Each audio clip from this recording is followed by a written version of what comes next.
on the civilian side, and that is a real problem that we have today in the country. Now, it's very important that we show that Democrats and Republicans in Congress can come together in a bipartisan way to cut through misinformation and to look at the facts in a serious and thoughtful manner. If we are to advance oversight and public disclosure, we must also gain the broad support of the public. We will succeed getting facts out to the public faster if there is a broad public support as part of the process. Now, I understand fully the Department of Defense is hesitant to share information that could also undermine our national security by revealing information on the capabilities of our own aircraft, our sensors, and other sensitive material. At the same time, many people believe that we're withholding information from them, and that is dangerous also. I believe in openness and transparency.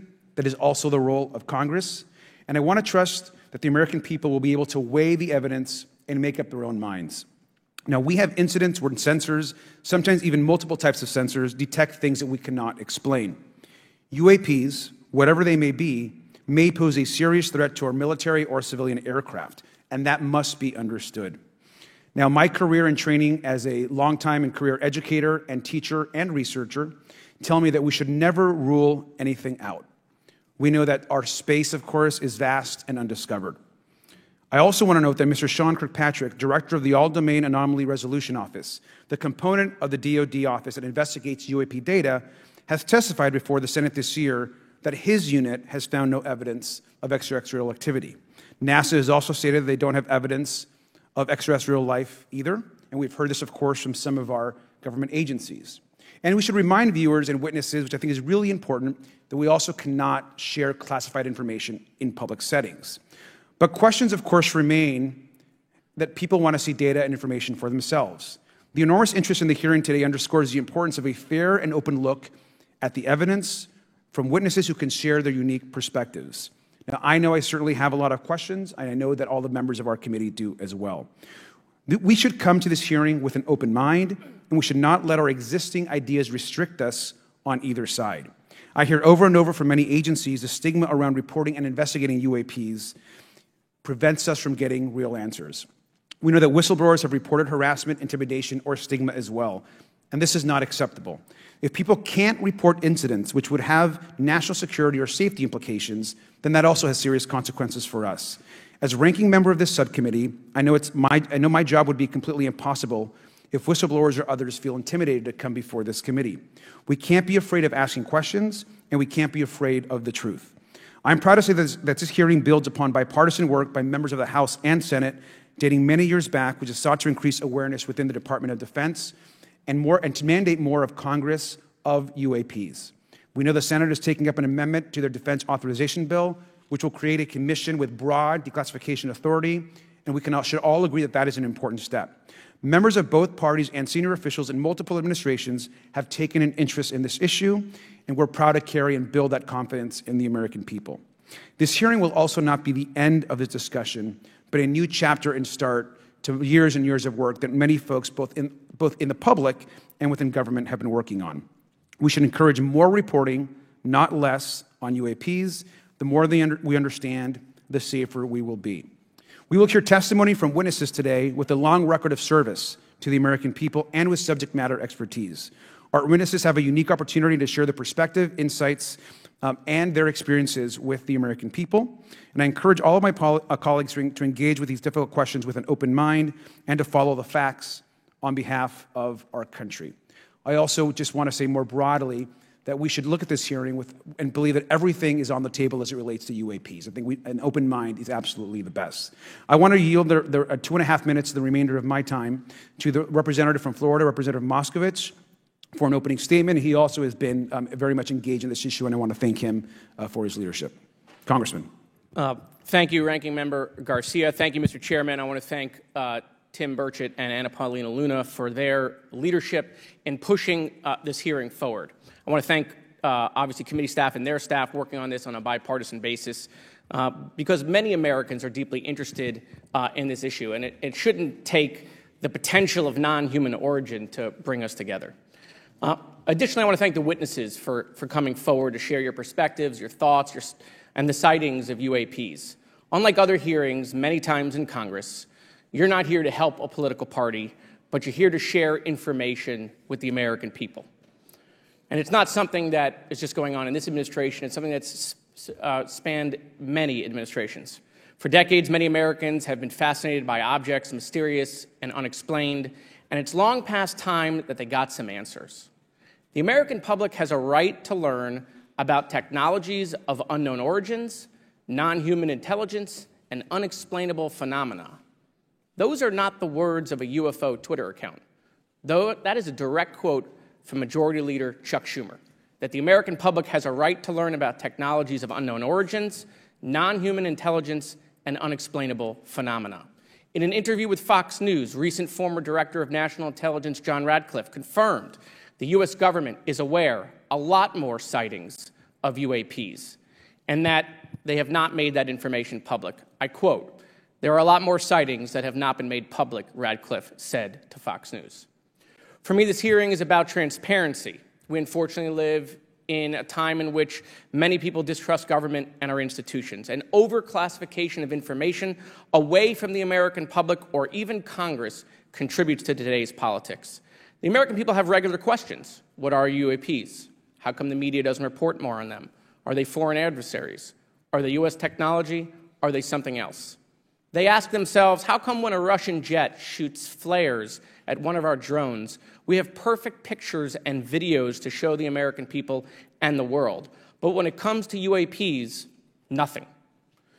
Of course, we must always protect our national security to maintain our superiority, like when stealth helicopters were only rumored to exist but were used in the Osama bin Laden raid in 2011. But we can't allow that to be used as a shield to keep the American people completely in the dark from basic truths. The American people deserve to hear more about special access programs. Congress has a right to know if there's any unsanctioned weapons development. Satellite imagery that has not been provided to Congress. Congress created the All-Domain Resolution Office in the NDAA of 2022. In its initial analysis, there are 171 uncharacterized UAP reports, and this is the words from the report, that appear to have demonstrated unusual flight characteristics or performance capabilities. I believe more information is known about the 171 instances. It's time for Congress to reinsert ourselves. I call on our military leaders and intelligence officials to release more information to the American people about UAPs.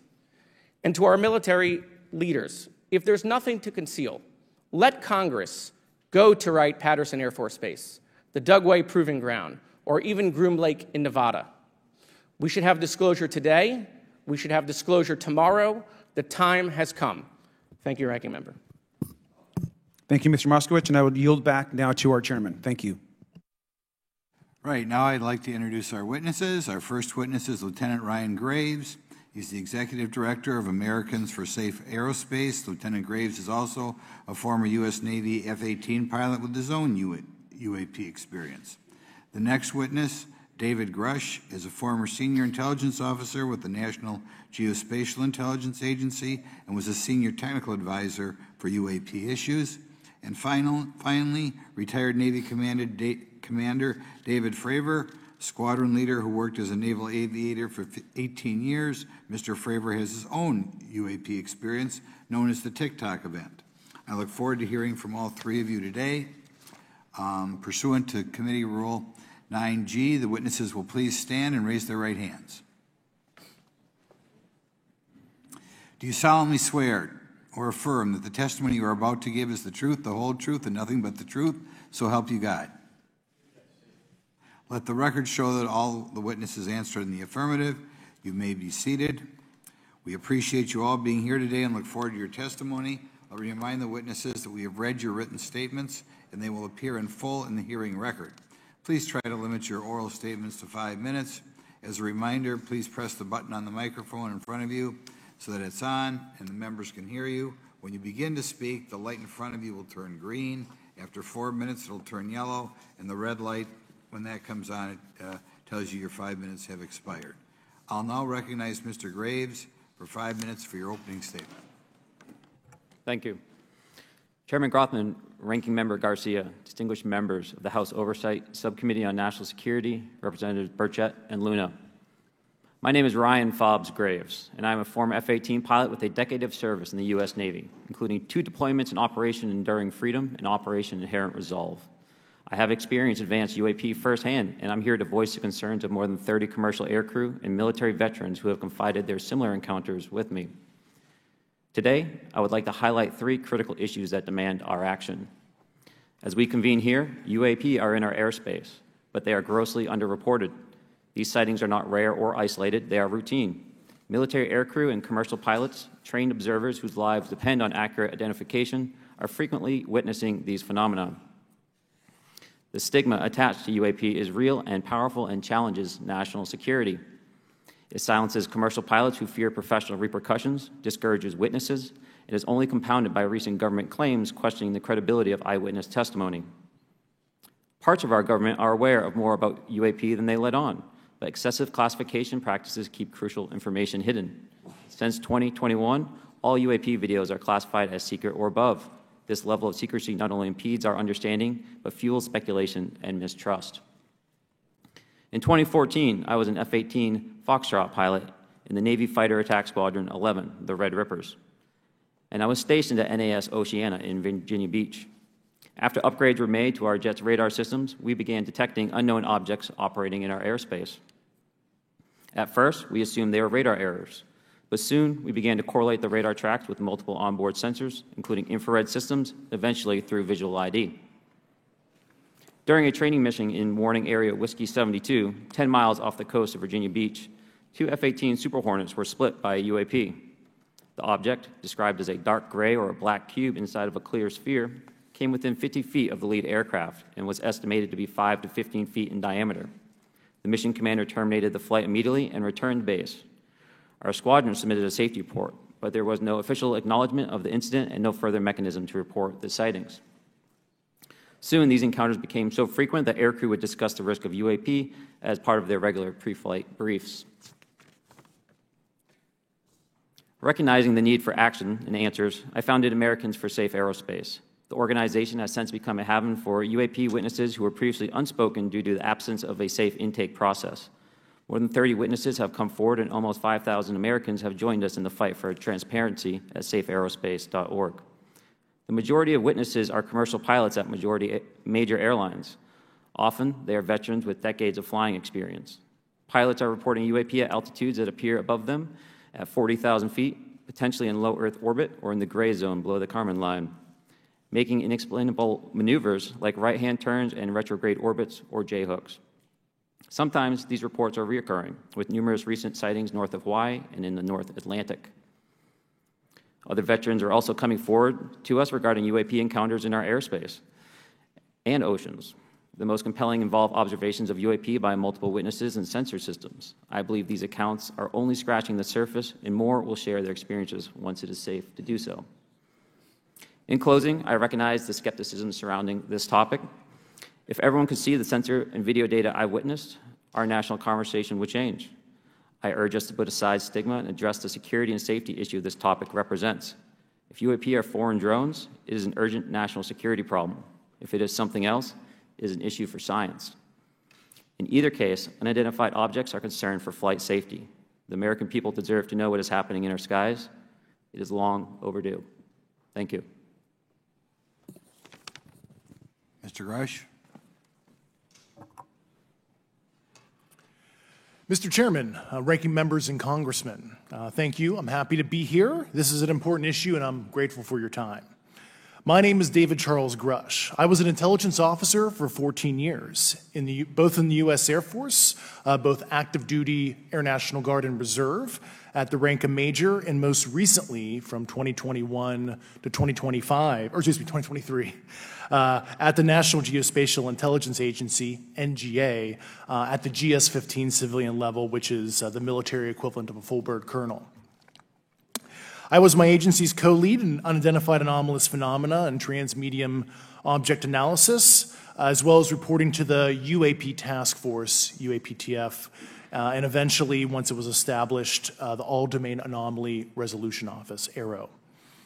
I became a whistleblower through a PPD-19 urgent concern filing in May 2022 with the Intelligence Community Inspector General. following concerning reports from multiple esteemed and credentialed current and former military and intelligence community individuals that the U.S. government is operating with secrecy above congressional oversight with regards to UAPs. My testimony is based on information I've been given by individuals with a long-standing track record of legitimacy and service to this country, many of whom also have shared compelling evidence in the form of photography, official documentation, and classified oral testimony to myself and my various colleagues. I have taken every step I can to corroborate this evidence over a period of 4 years while I was with the UAP Task Force and do my due diligence on the individual sharing it. This is because of these steps, I believe strongly in the importance of bringing this information before you. I am driven by a commitment of both to truth and transparency, rooted in our inherent duty to uphold the United States Constitution and protect the American people. I'm asking Congress to hold our government to this standard and thoroughly investigate these claims. But as I stand here under oath now, I am speaking to the facts as I've been told them. In the U.S. Air Force, in my National Reconnaissance Office, NRO, reservist capacity, I was a member of the UAP Task Force from 2019 to 2021. I served at the NRO Operations Center on the Director's Briefing Staff, which included the coordination of the Presidential Daily Brief and supporting a variety of contingency operations, which I was the Reserve Intelligence Division Chief backup.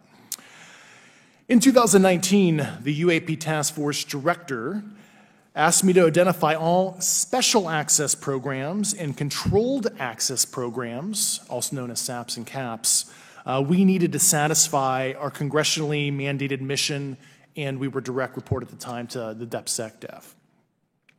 At the time, due to my extensive executive level intelligence support duties, I was cleared to literally all relevant compartments and in a position of extreme trust, both in my military and civilian capacities.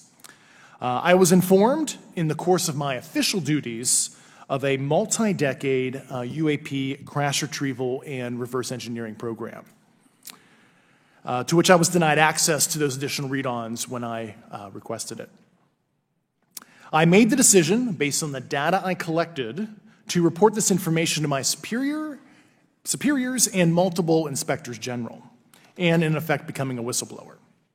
As you know, I've suffered retaliation for my decision, but I am hopeful that my actions will ultimately lead to a positive outcome of increased transparency. Thank you, and I'm happy to answer your questions. Thank you. Commander Fravor. Thank you. Thank you, Mr. Chairman, Congressmen, Congresswomen. I want to first thank you for the invitation to speak to the committee on the UAP topic that has been in the news for the past 6 years and seems to be continuing to gain momentum. As you know, my name is David Fravor. I'm a retired commander in the United States Navy. In 2004, I was a commanding officer of Strike Fighter Squadron 41, the world-famous Black Aces. We were attached to Carrier Wing 11, stationed on board the USS Nimitz, and had begun a 2-month workup cycle off the coast of California.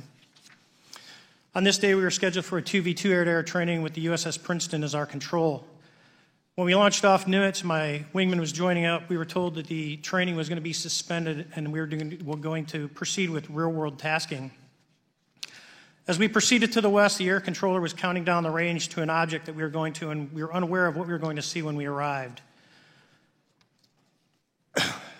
The controller had told us that these objects had been observed for over 2 weeks, coming down from over 80,000 feet, rapidly descending to 20,000 feet, hanging out for hours, and then going straight back up. For those who don't realize, above 80,000 feet is space. We arrived at the location at approximately 20,000 feet, and the controller called merge plot, which means that our radar blip was now in the same resolution cell as the contact. As we looked around, we noticed that we saw some whitewater off our right side. It's important to note that the weather on this day was as close to perfect as you could ask for off the coast of San Diego. Clear skies, light winds, calm seas, no whitecaps from waves. So the whitewater stood out in a large blue ocean. All 4 of us, because we were in F-18Fs, so we had pilots and Wizzo in the back seat, looked down and saw a white tic-tac object with a longitudinal axis pointing north-south and moving very abruptly over the water like a ping-pong ball. There were no rotors, no rotor wash, or any sign of visible control surfaces like wings. As we started clockwise towards the object, my Wizzo and I decided to go down and take a closer look with the other aircraft staying in high cover to observe both us and the Tic Tac. We proceeded around the circle about 90 degrees from the start of our descent, and the object suddenly shifted its longitudinal axis, aligned it with my aircraft, and began to climb. We continued down another 270 degrees, nose low, where the Tic Tac, or we considered 270 degrees to where, and we went nose low to where the Tic Tac would have been. Our altitude at this point was about 15,000 feet, and the Tic Tac was about 12,000. As we pulled nose onto the object, within about a half mile of it, it rapidly accelerated in front of us and disappeared. Our wingmen, roughly 8,000 feet above us, lost contact also. We immediately turned back to see where the white water was at, and it was gone also. So as we started to turn back towards the east, the controller came up and said, "Sir, you're not going to believe this, but that thing is at your cap point, roughly 60 miles away in less than a minute. You can calculate the speed." We returned to Nimitz. We were taking off our gear. We were talking to one of my crews that was getting ready to launch. We mentioned it to them, and they went out and luckily got the video that you see, that 90-second video. What you don't see is the radar tape that was never released, and we don't know where it's at, of the active jamming that the object put on an APG-73 radar, and I can get into modes later if you're interested. What is shocking to us is that the incident was never investigated. None of my crew were ever questioned. Tapes were never taken, and after a couple days, it turned into a great story with friends. It wasn't until 2009 until Jay Stratton had contacted me to investigate. Unbeknownst to all, he was part of the ATIP program in the Pentagon led by Lou Elizondo. And there was an official report that came out that's now on the internet. Years later, I was contacted by the other pilot, Alex Dietrich, and asked if I'd been contacted, and I said no, but I'm willing to talk. I was contacted by Mr. Elizondo, and we talked for a short period of time, and he said we'd be in contact. A few weeks after that, I was made aware that Lou had left the Pentagon in protest and joined forces with Tom DeLonge, Chris Mellon, Steve Justice, and others to form Two Stars Academy, an organization that pressed the issue with leading industry experts and U.S. government officials.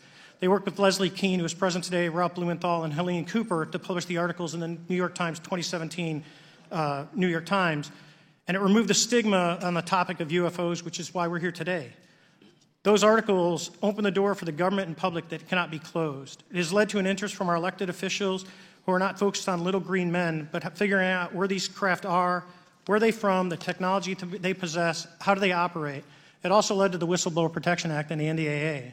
There are multiple witnesses coming forward to say that have firsthand knowledge, and Mr. Grush just covered that. What concerns me is that there's no oversight from our elected officials on anything associated with our government processing or working on craft. Believe it or not, from this world. This issue is not a full public disclosure that can undermine national security, but it is about ensuring that our system of checks and balances works across all work done in the government using taxpayer funds. Relative to government programs, even unacknowledged WAVE programs have some level of oversight by the appropriate committee members in the House and Senate, and this work that is said to be occurring from whistleblower testimonies should not be exempt. In closing, I would like to say that the Tic Tac object we engaged in 2004 was far superior to anything that we had on time, have today, or are looking to develop in the next 10 years. If we in fact have programs that possess this technology, it needs to have oversight from those people that the citizens of this great country elected in office to represent what is best for the United States and best for the citizens. I thank you for your time. Thank you very much. Thank you very much. I know it's very difficult for all of you, all you've done in the past to try to illuminate this issue. Call on myself first for some questions. I'm going to start with Mr. Graves. Are pilots that you interact with as part of your organization, do you feel adequately trained and briefed on how to handle encounters with UAPs? No.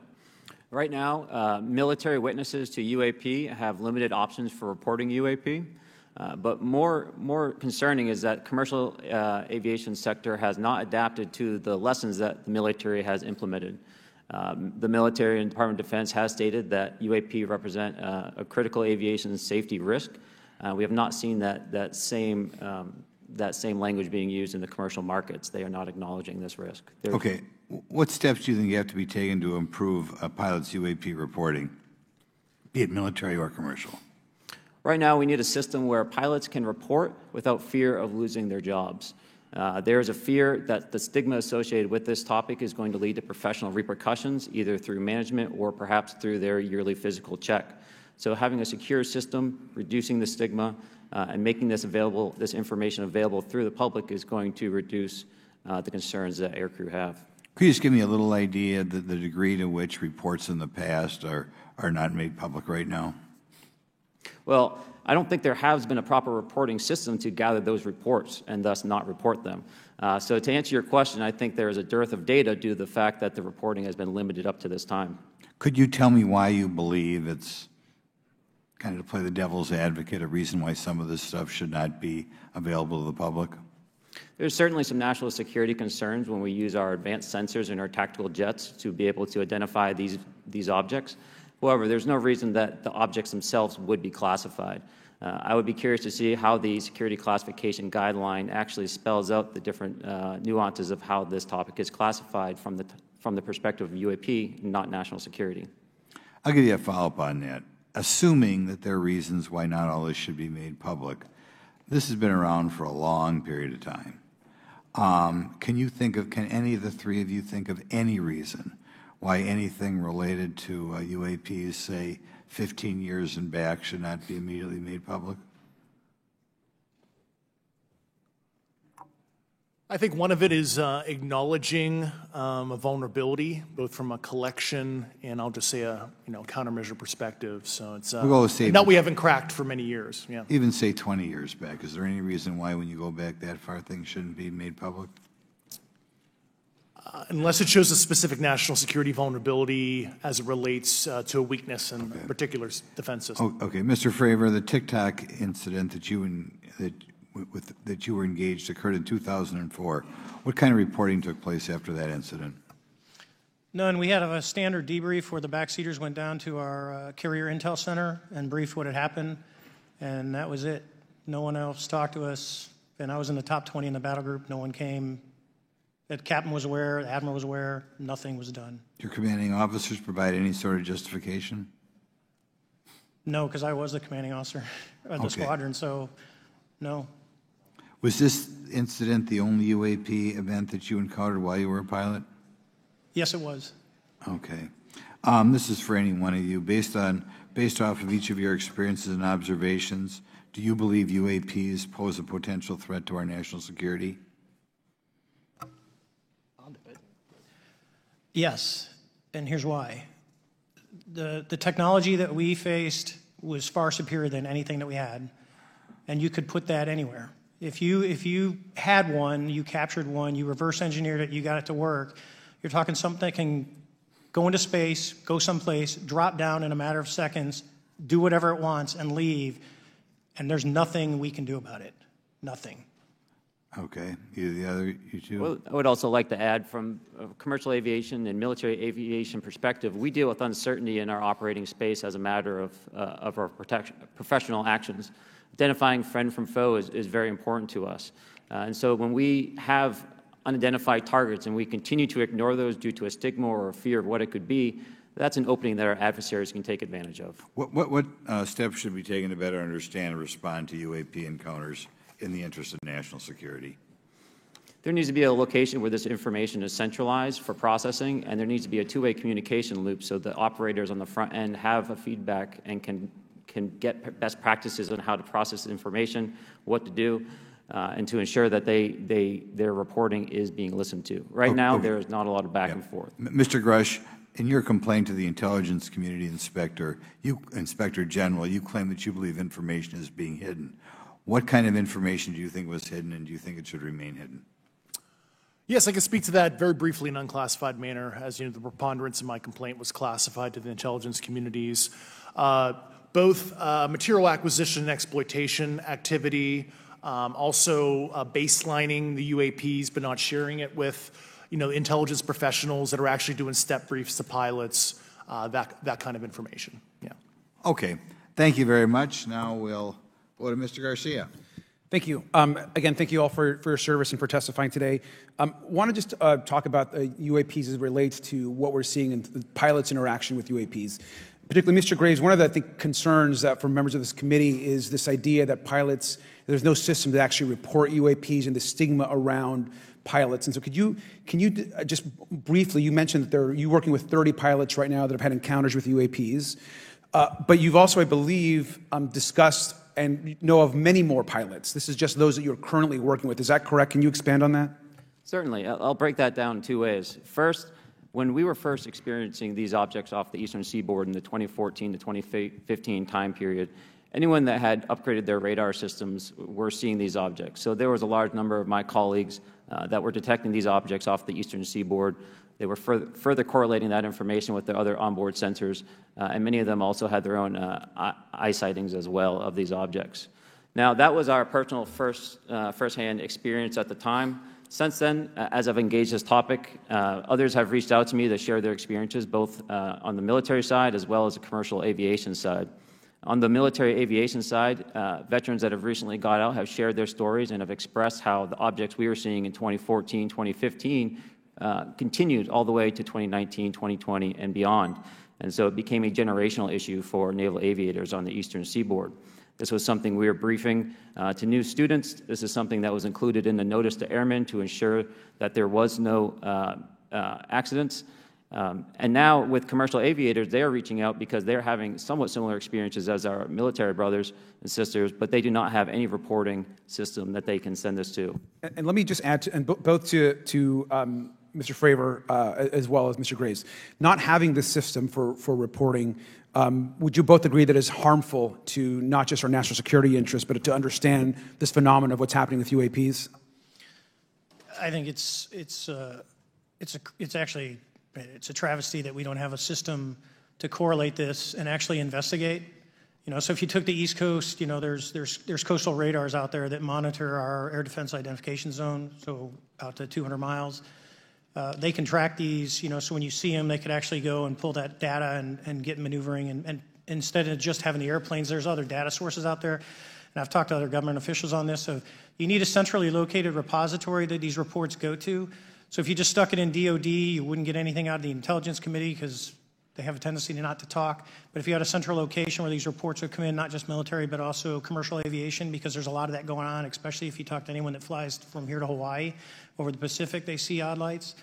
So I think you need to develop something that allows you a central point to collect the data in order to investigate. Mr. Graves? I would concur with everything Mr. Fravor said. I'll continue to say that the commercial pilots that have reached out to me through Americans for Safe Aerospace are doing so because they don't feel there's another way for them to report this safety issue. And I think one of the clear outcomes of this hearing already is that there has to be a safe and transparent reporting process for pilots, both on the commercial side and the military side, to be able to report UAPs in a way that's also transparent, but also understands the scope of our national security interests and what may be classified or not. But I think there has to be some sort of system, and so that's something that I hope can be an outcome that this committee can work on. Is there anything else for the two of you briefly beyond this reporting system that you think that we can do as a government to encourage and facilitate more civilian reporting? I think we're doing it right now.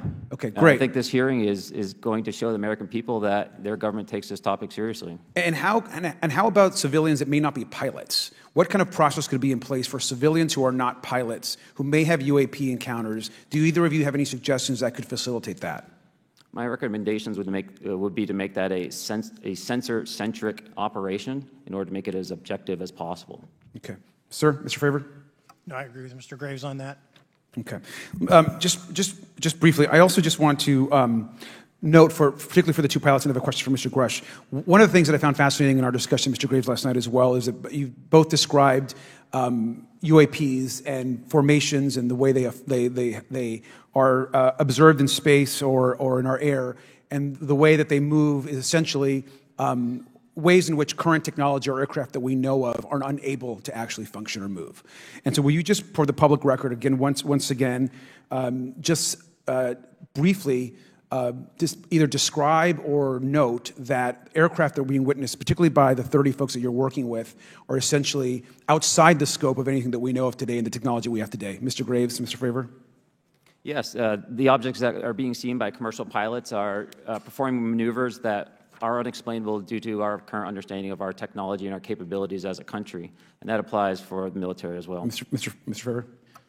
Yeah, I concur with that. We have nothing that can stop in midair and go the other direction, nor do we have anything that can, like in our situation, come down from space, hang out for 3 hours, and go back up. Thank you. My last question, and sometimes I know that you have also said some of these answers in the past, but we're trying to get them on the public record as well, which is really important.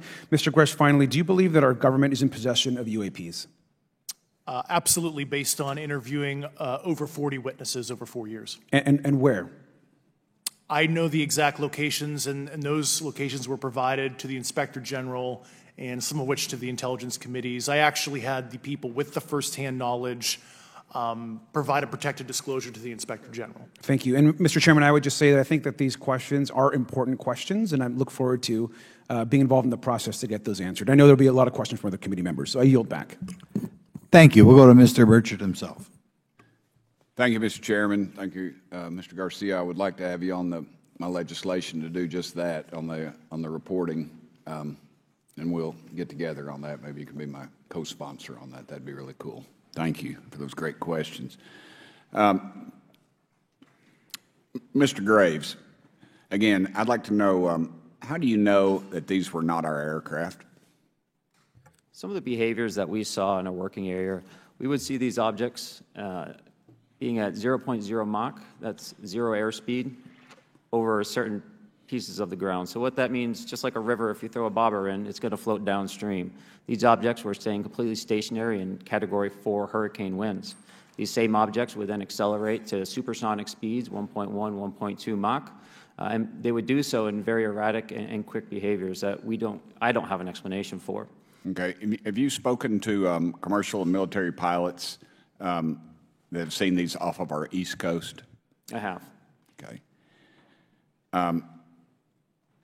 Mr. Favor, I noticed that in the Tic Tac video, it's Tic Tac like the candy, not TikTok like the Chinese Communist app. That's correct. Yes, sir. I just want to make that because my daughter corrected me on that and called me a boomer and said, "Hey, boomer," and I said, "No, baby, it's Tic Tac like the candy. You're going to have to just look it up."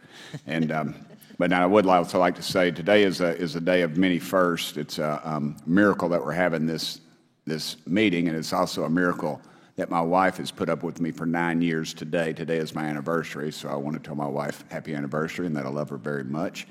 As she likes to say, this 9 years have been the best 2 years of her life. So thank you. Mr. Favor, what astonished you the most about the flight capabilities of these Tic Tac, very briefly?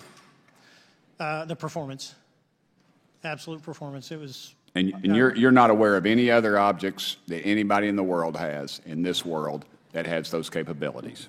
No, I think it's far beyond actually our material science that we currently possess. Are you aware of any other reconnaissance platforms that have tracked or recorded the Tic Tac's maneuvers, maybe the NORAD system or any of the others? I am not. Okay. Mr. Grush, thank you for being here, brother. Thank you all very much. Have you faced any retaliation or reprisals for any of your testimony or anything on these lines? Yeah, I have to be careful what I say in detail because there is an open whistleblower reprisal investigation on my behalf, and I don't want to compromise that investigation by providing anything that may help provide somebody information. But it was very brutal and very unfortunate, some of the tactics they used to hurt me both professionally and personally, to be quite frank. Yeah. It's very unfortunate, as they say, when you're over the target, that's when they do the most firing at you. Do you have any personal knowledge of people who have been harmed or injured in efforts to cover up or conceal these extraterrestrial technology? Yes. Personally. Have anyone been murdered that you would that you know of or have heard of, I guess? I have to be careful asking that question. I directed people with that knowledge to the appropriate authorities. Maybe in a if we could get in a confidential area, SCIF, we could talk about that. But unfortunately, we were denied access to the SCIF, and that's very unfortunate in this scenario. Mr. Favor, do you believe that you witnessed an additional object under the water in relation to your encounter? I will say we did not see an object. There was something there to cause the whitewater, and when we turned around, it was gone. So there was something there that obviously moved. Okay, it was not the same object though that you were looking at, correct? No, we actually joked that the Tic Tac was communicating with something when we came back, and because the whitewater disappeared. We were in another instance. We're told about the capabilities of a jamming during viewing of when there were some people chasing some of these objects. Did you experience any of that jamming or interrupting your radar or weapons system? My crew that launched after we landed experienced significant jamming to the APG-73 radar, which was what we had on board, which is a mechanically scanned, very high-end system prior to the APG-79. And yes, it did pretty much everything you could do: range, velocity, aspect, and then it spit the lock, and the targeting pod is passive. That's what we were able to get the video on. I'm about to run out of time, but are you aware of any of our enemies that have that capability? No. Okay. I would also like to note for the record that, like George Knapp, breaking Area 51, he's the reason I knew about that, and the reason I know about the Tic Tacs is Leslie Keene from New York Times article, and I would encourage everybody to read that. Thank you, Mr. Chairman. I yield back to you for no time. Very good. Mr. Raskin? Thank you, Mr. Chairman. Mr. Graves, you reported UAP encounters during training flights, I think, and have since come forward to warn the Pentagon that these encounters may be putting pilots at risk. My first question is, you've identified these as taking place on the East Coast. Is it just on the East Coast where these encounters have been reported? No. Since the events initially occurred, I've learned that the objects have been detected essentially where all operations, Navy operations, are being conducted across the world. And that's from the All-Domain Anomaly Resolutions Office reporting. All right, can you describe your experience after you decided to come forward and go public with your experience? Certainly. Like many others, in 2017, I saw the New York Times article come out as well. And for me, it was special because I recognized the voices on the video. I recognized the video itself. I had seen it when it was taken. I'd seen it when it was debriefed. And so that was kind of shook me because I realized that this problem was still ongoing. And so I reached out to colleagues back on the East Coast and realized that this was still a safety risk that they were dealing with, that they had essentially hit a wall with how they could move forward on this conversation. It was at that point when I decided to try to move the conversation forward myself. Are there common characteristics to the UAPs that have been cited by different pilots, and can you describe what the convergence of descriptions is? Certainly. We were primarily seeing dark gray or black cubes inside of a clear sphere. I'm sorry, dark gray or black cubes? Yes, inside of a clear sphere, where the apex or tips of the cube were touching the inside of that sphere. And that was primarily what was being reported when we were able to gain a visual tally of these objects. And that occurred over almost 8 years. And as far as I know, it's still occurring. I take it that you're arguing what we need is real transparency in a reporting system so we can get some clarity on what's going on out there, because there are many pilots in your situation, but we should have a way of developing a systematic inventory of all of such encounters. Is that right? Yes, and I think we need both transparency and the reporting. We have the reporting, but we need to make sure that information can be promulgated to commercial aviation as well as the rest of the populace. Mr. Grush, what about you? What was your experience after you came forward? Well, it's only been about 2 months or so I guess my experience has been overwhelming support from former colleagues of mine that have privately messaged me, and I do appreciate that. But I do have knowledge of active planned reprisal activity against myself and other colleagues, and it's very, very upsetting to me. Coming from where?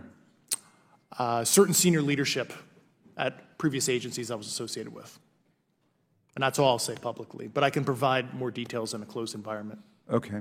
Well, I hope you understand that there would be bipartisan rejection of any attempt to vilify, demonize, or engage in other reprisals against our witnesses and people who are telling the truth from their perspective.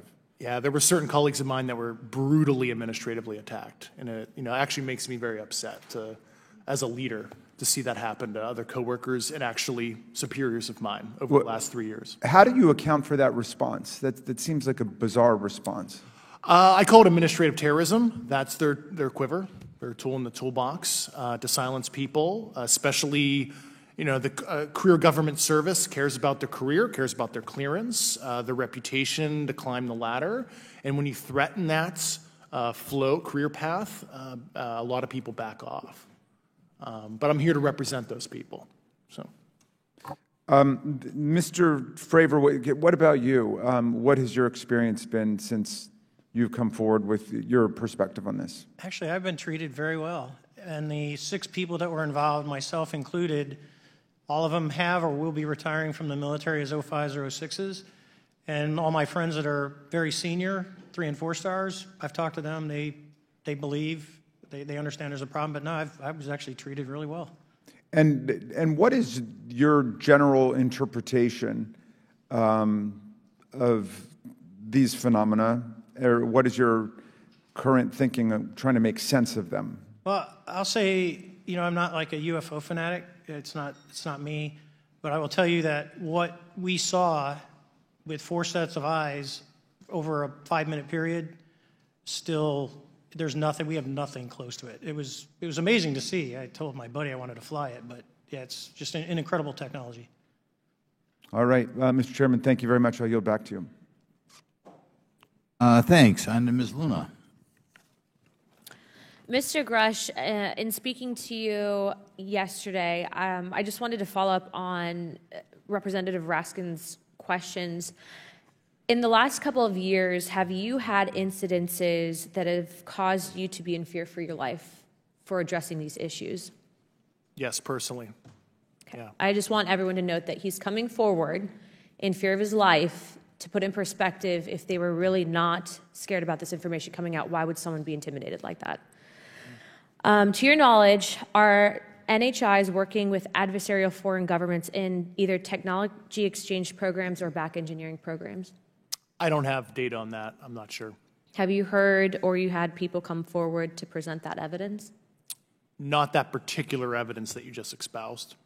Okay. On the 19th of April, Dr. Kirkpatrick, head of AARO, had said that he did not find any evidence of UAPs. You also stated that you had, in your interview, that you had briefed him on information that you were uncovering, but that he did not follow up with you. Were the items that you divulged to him pertinent to national security? Yes, him and I had a classified conversation in April 2022 before he took over AARO in July 2022, and I provided him some concerns I had. Do you know why he might not have followed up with you? Unfortunately, I cannot read his mind. I wish he did. I was happy to give sage counsel to him on where to look when he took the helm of AARO. Okay, and then my last question for you before I move to Mr. Graves is you received prior approval from the Defense Department to speak on certain issues, correct? Correct, through DOPSR, DoD Pre-Publication and Security Review, and I just want to remind the public, they're just looking from a security perspective.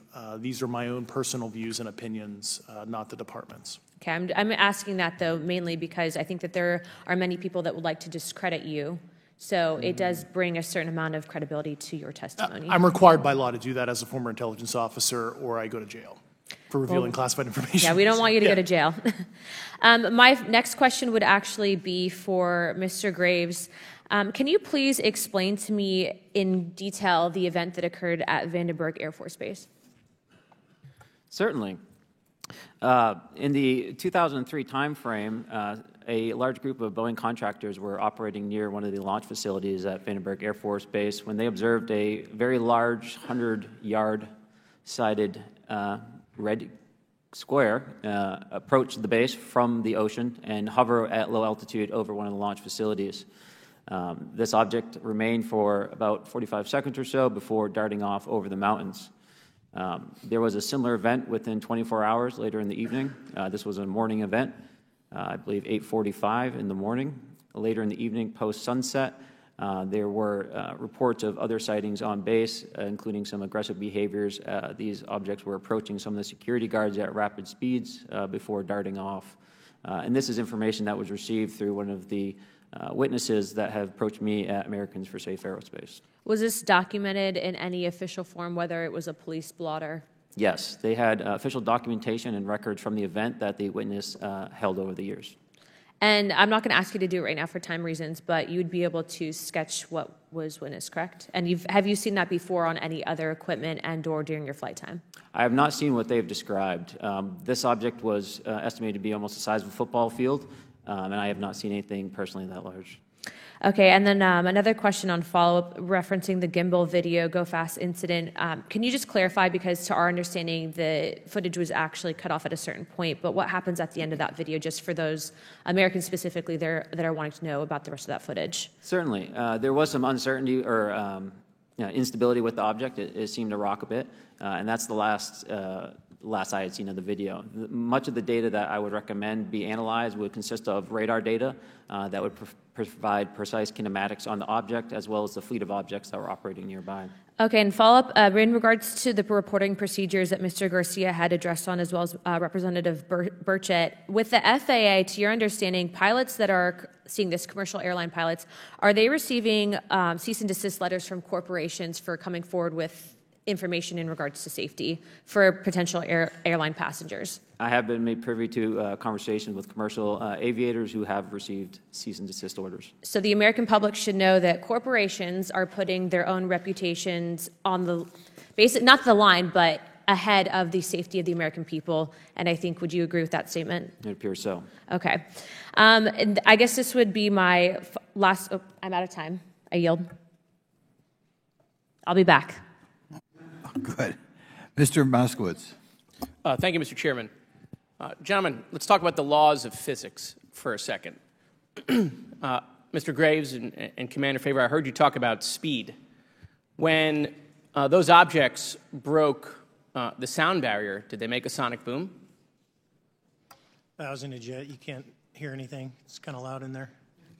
Yeah, you're not able to actually personally tell within the vehicle. I will say the objects that we were seeing, they were spherical, and they were observed up to Mach 2, which is a very non-aerodynamic shape. What about G-forces? Let's talk about G-forces of those vehicles. Could a human survive those G-forces with known technology today? No. No, not for the acceleration rates that we observed. Okay. What about what they look like? How close did you get? Did you see a seam or a rivet or a section? And what I mean is, obviously, the jets you're flying have all those things. Did these objects have those? Do you want to go, Ryan? I didn't have the detail to be able to tell that. So we got within a half mile of the Tic Tac, which people say that's pretty far, but in airplanes, that's actually relatively close. No, it was perfectly white, smooth, no windows, although when we did take the original FLIR video that is out there, when you put it on a big screen, it actually had two little objects that came out of the bottom of it. But other than that, no windows, no seams, no nothing. Mr. Grush, as a result of your previous government work, have you met with people with direct knowledge or have direct knowledge yourself of non-human origin craft? Yes, I personally interviewed those individuals. Mr. Grush, as a result of your previous government work, have you met with people with direct knowledge or have direct knowledge yourself about ATs, advanced technologies that the U.S. government has? Based on conventional advanced tech, I was briefed to the preponderance of the Defense Department's both space and aerospace compartmented programs, yeah. Do you have knowledge or do you have reason to believe that there are programs in the advanced tech space that are unsanctioned? Yes, I do. Okay. Yeah. And when you say that they're above congressional oversight, what do you mean? Complicated question.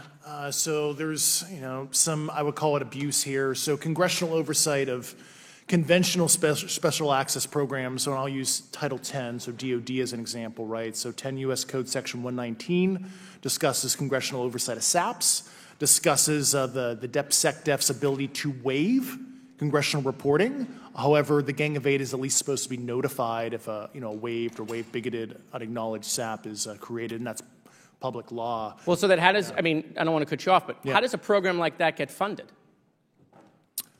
I will give you generalities. I can get very specific in a closed session, but misappropriation of funds and does that mean self-fund. Does that mean that there is money in the budget that is said to go to a program, but it doesn't, and it goes to something else? Yes, I have specific knowledge of that. Yep. Do you think U.S. corporations are overcharging for certain tech they're selling to the U.S. government, and that additional money is going to programs? Correct, through something called IRAD. Okay. Satellite imagery. Let's talk about satellite imagery. We have satellites all over the place, some that we're aware of and many that we're not aware of, right? We're taking pictures of everything at every point and second. Mr. Grush, are you aware, do you have direct knowledge, or have you talked to people with direct knowledge that there are satellite imagery of these events? That was one of my primary tasks at NGA, since we process, exploit, and disseminate that kind of information. I've seen multiple cases, some of which, to my understanding, and of course I left NGA in April, so that's my information cutoff date, but I personally reviewed both what we call overhead collection and from other strategic and tactical platforms that I could not even explain prosaically. And I have a degree in physics, by the way, as well. And I am aware that you guys have not seen these reports, unfortunately. And I don't know why. Do you have direct knowledge, or you had spoken to people with direct knowledge that this imagery applies to crash sites, crash imagery? I can't discuss that in an open session. Okay. Do you have any information that the U.S. government is involved in a disinformation campaign to deny the existence of certain UAPs? I can't go beyond what I've already stated publicly in my News Nation interview because it touches other sensitivities. Okay. I'll yield the balance of my time back. Thank you, Mr. Chairman.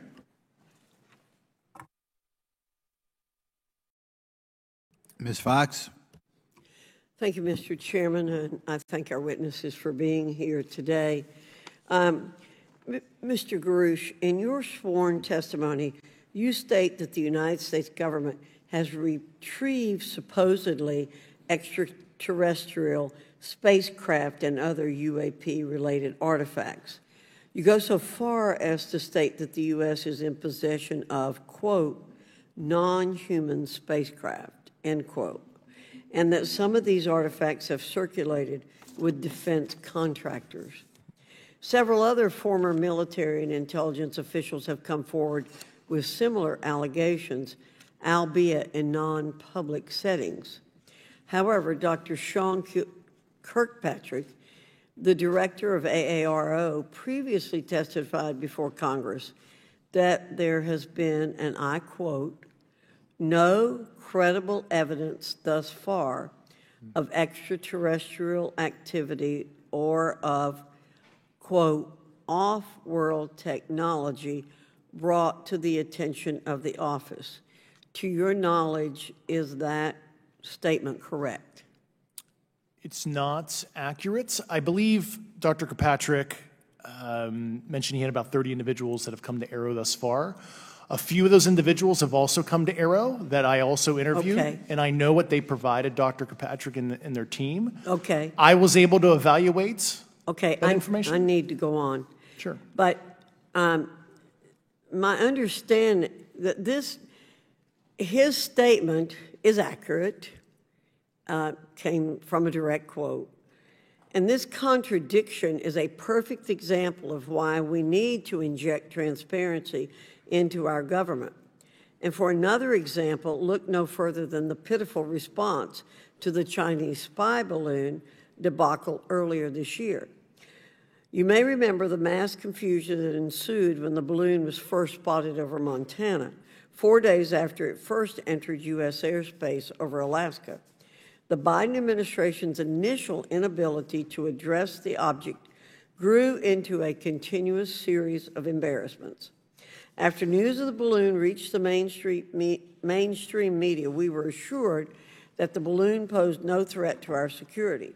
However, after the balloon was allowed to transit the entire continental United States, fighter jets were scrambled off the coast of South Carolina to shoot it down. This flip-flopping and obfuscation caused needless confusion, fear, and panic across the country. It's my hope, Mr. Chairman, that this sort of confusion will not be repeated. We should investigate the extent to which elements of our government possess or do not possess information that is of critical value to the American people. We owe it to the citizens of this nation to make sure that our government is transparent and accountable. We must make sure that our government provides answers, and Congress must do its duty to solicit those answers. With that, Mr. Chairman, I yield back. Yeah, Mr. Frost. Thank you, Mr. Chairman. In 2022, NASA announced that it was commissioning an independent study team to examine UAPs. The NASA team is comprised of scientists across different fields, as well as former astronauts and pilots. In May, the independent study team held its first public meeting, which included the perspectives from NASA senior leaders, as well as perspectives from the Department of Defense and intelligence agencies. The NASA study team is also expected to release its first report pretty soon, and I think it's safe to say that we all eagerly await its results. Mr. Graves, how might NASA's research influence the commercial industry regarding safety in UAP? I think NASA has a big role to play as far as commercial aviation safety, and it's one of their original charges as an organization. One of the recommendations that have been put forward is to utilize their existing aviation safety reporting system to serve as a short-term fill and trusted platform for pilots that want to report on UAP. It also has built-in analytics capability and is funded by Congress. Gotcha. And also, Mr. Graves, are there any other industries that may be influenced by the NASA research on UAPs? And if so, how so? Well, I think there is a large swath of commercial capabilities that could be brought to bear on this topic, from space-based or ground-based sensor systems that are available open source or through commercial marketplaces. And I think NASA's work, as they work to identify and highlight specific parameters that can be found, we can take that information and promulgate this through the public sector so that we can have a more open conversation about what we're seeing. You know, in 2020, the Department of Defense released several videos of UAPs, including Mr. Freyer's experience, U.S. Navy pilots that recorded footage. In 2021, the Office of the Director of National Intelligence released a preliminary report on UAP events. NASA Administrator Bill Nelson stated that NASA would begin to investigate these events. In fact, I sit on Science, Space, and Technology Committee, and when we were doing a hearing with the NASA Administrator Bill Nelson, I asked, why NASA needed to be fully funded, and there were many great reasons, but one of them was actually had to do with UAPs. He actually mentioned, is there life out there? I don't know. And so either way, these actions ultimately led NASA to assemble the independent study team that I mentioned earlier. Also in 2021, Harvard University stood up the Galileo project to research and examine the origins of UAP. So it seems like both, from NASA and in the higher education community, because of the work that y'all have done and people standing up, I think we're seeing some of that stigma slowly going away. Mr. Freyer, do you believe that military pilots feeling empowered to share their UAP experiences has directly impacted the scientific community's research goals on this topic? I would say yes. I would say that, starting in 2017, when it actually came out, it took that stigma away. I mean, I've talked to multiple senators who said prior to that, if you'd have mentioned UAP, you'd have been laughed off the hill.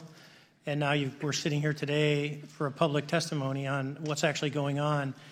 I'm hoping that this curve will be more of an exponential and we'll get more and more transparent to the level that we can.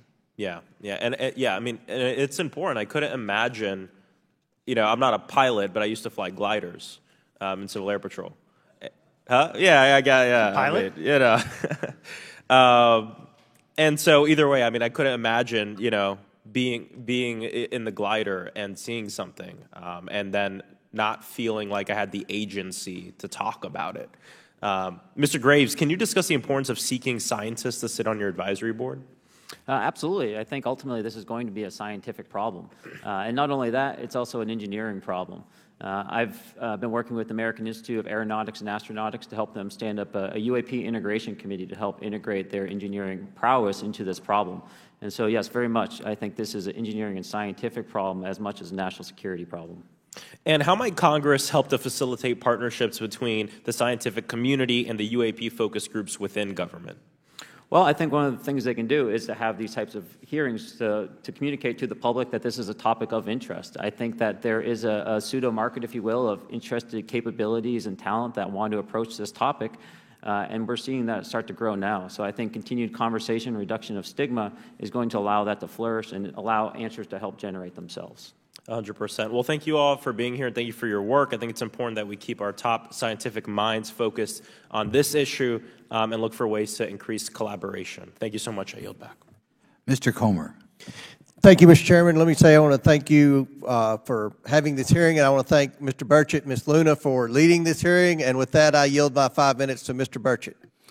Thank you, Mr. Chairman. I'm going to direct this, I believe, to Mr. Grush, but if any of you all feel like you need to jump in, just jump right in. We're good. Has the U.S. government become aware of actual evidence of extraterrestrial, otherwise unexplained forms of intelligence? And if so, when do you think this first occurred? I like to use the term non-human. I don't like to denote origin. Keeps the aperture open, both scientifically. Right. Certainly, like I've discussed publicly previously, 1930s. Okay. Can you give me the names and titles of the people with direct firsthand knowledge and access to some of this crash retrieval, some of these crash retrieval programs, and maybe which facilities, military bases that the recovered material would be in? And I know a lot of Congress have talked about we're going to go to Area 51, and and there's nothing there anymore anyway. It's just and we move like a glacier. And as soon as we announce it, I'm sure the moving vans would pull up. But please. I can't discuss that publicly, but I did provide that information both to the Intel committees and the Inspector General. And we could get that in the SCIF if we were allowed to get in a SCIF with you. Would that be probably what you would think? Sure, if you had the appropriate accesses, yeah. What special access programs cover this information, and how is it possible that they have evaded oversight for so long? I do know the names. Once again, I can't discuss that publicly and how they've evaded oversight. In a closed setting, I can tell you the specific tradecraft used. All right. When do you think those programs began, and who authorized them? I do know a lot of that information, but that's something I can't discuss publicly because of sensitivities. All right. If any of y'all want to jump in on any of this, you're more than welcome to. What level of security clearance is required to fully access these programs? Well, anybody who has... and I say that because myself, Representative Gates and Representative Luna were basically turned away at one point at Eglin. So please go right ahead. Certainly difference between member access and, say, somebody like me, but anybody who has a TSSCI clearance and meets the eligibility criteria, the access adjudicative authority should be able to grant you access. Mr. Burchett, if you'll yield, so just to put a fine point on that, there's nothing that you're aware of that's above special access program classification. It's a misnomer that there's anything actually above top secret. Executive Order 13526 delineates the classification levels. Right, but I draw a point on that because we can have access to those programs, and so the notion that we're not being given that access sort of defies our typical muscle memory here in Congress. Thank you, Mr. Burchett. I'll yield back to you. Thank you, Mr. Gates. Along those lines, Title 10, you may not know this or not, but Title 10 and Title 50 authorization, they seem to say they're inefficient. So who gets to decide this, in your opinion, in the past? It's a group of career senior executive officials. Okay, are they government officials? Both in and out. Do what? Both in and out of government, and that's about as far as I can go there. Yeah. All right, well, that leads to my next question. Which private corporations are directly involved in this program? How much taxpayer money has been invested in these programs, to your knowledge? I mean, we know we audit the Pentagon every year, and I've been here 5 years, and they failed the dadgum thing every year. They lose over $1 billion a year, we think, and I've told the Department of Defense maybe 60% of their assets are unaccounted for, whatever the heck that means. In the public sector, you go to jail for that kind of crap. So tell me. Yeah, I know when I'm $1 off of my DTS travel voucher, I get hammered, but it seems like it doesn't work the other way, If you sell over $600 worth of stuff on eBay, now you get a call from the IRS. So please, what corporations? Yeah, I don't know the specific metrics towards the end of your question. The specific corporations I did provide to the committees in specific divisions, and I spent 11 and a half hours with both Intel committees. So. Okay, has there been an active U.S. government disinformation campaign to deny the existence of unidentified aerial phenomena? And if so, why? I can't go beyond what I've already espoused publicly about that.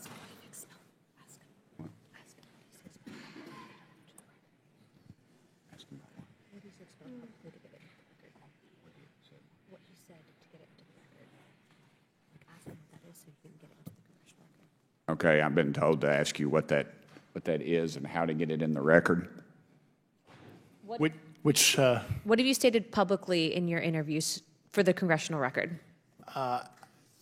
If you reference my News Nation interview and I talk about a multi-decade, campaign to disenfranchise public interest, basically. Chairman, I've gone. Yeah. Thank I you. apologize, Mr. Chairman. I yield back negative 21 seconds. Thank you. Ms. Ocasio-Cortez.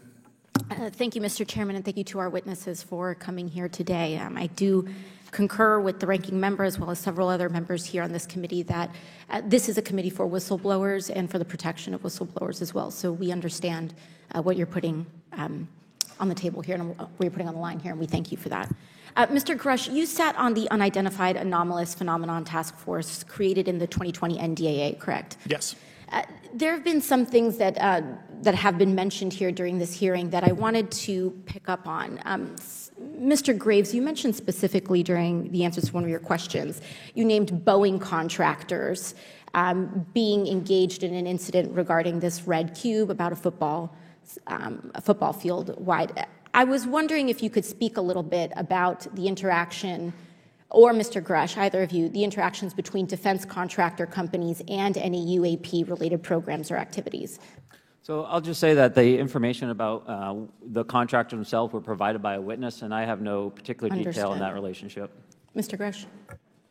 The kind of general unclassed wave tops, certainly the contractors, are the metal benders, so to speak. They're the ones actually doing specific performance on government contracts. Are they required to issue any disclosure regarding UAP sightings, or do they engage in any reporting around this?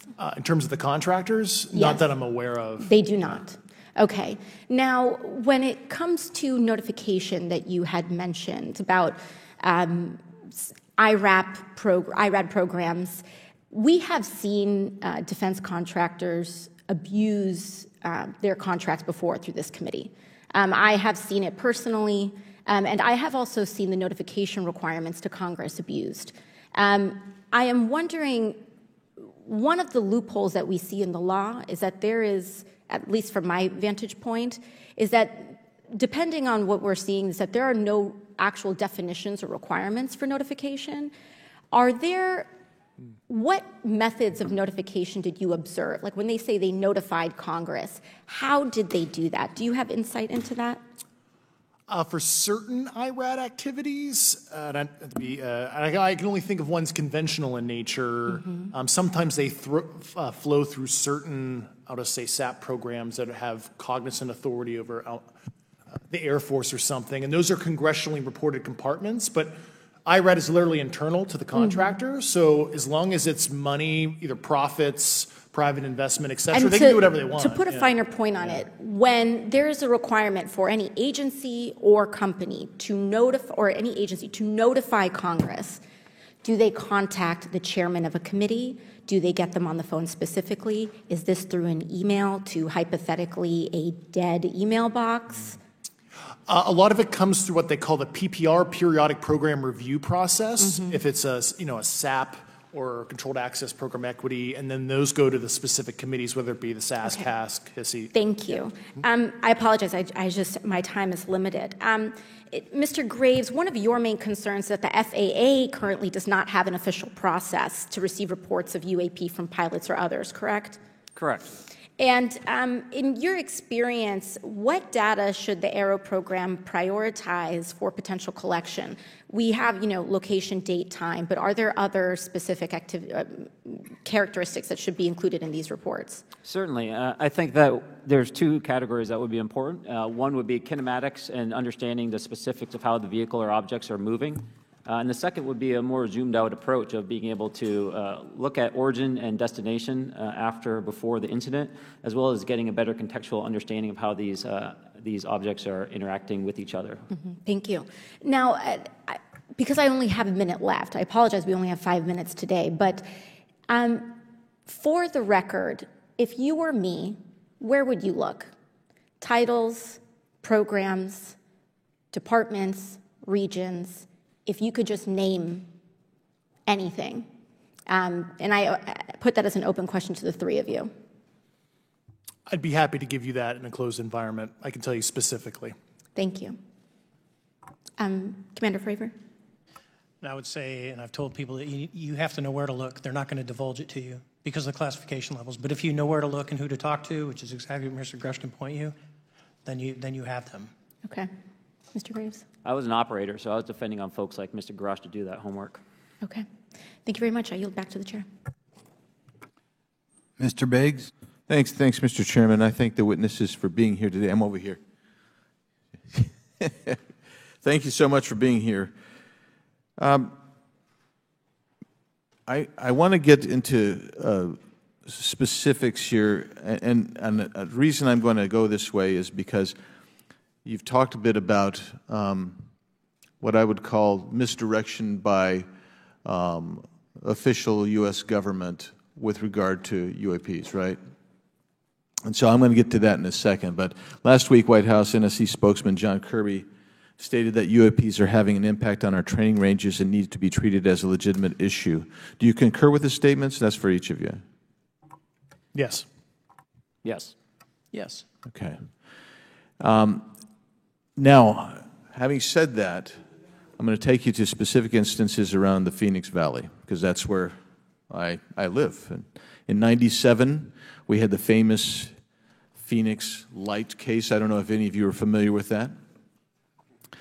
There were two things that went along with that, and the explanation was military training range off Luke and the Barry Goldwater Range. Do you know anything different other than the official explanation of those lights? Only what's in the public vernacular about it. That was outside the scope of my duties. And if we wanted to, just my question along with my colleague from New York, Ms. Ocasio-Cortez, if we wanted to find out more about that, where would we go to find the files, and who would we address? And are you going to tell me we need to go to a SCIF so you can tell us in a SCIF?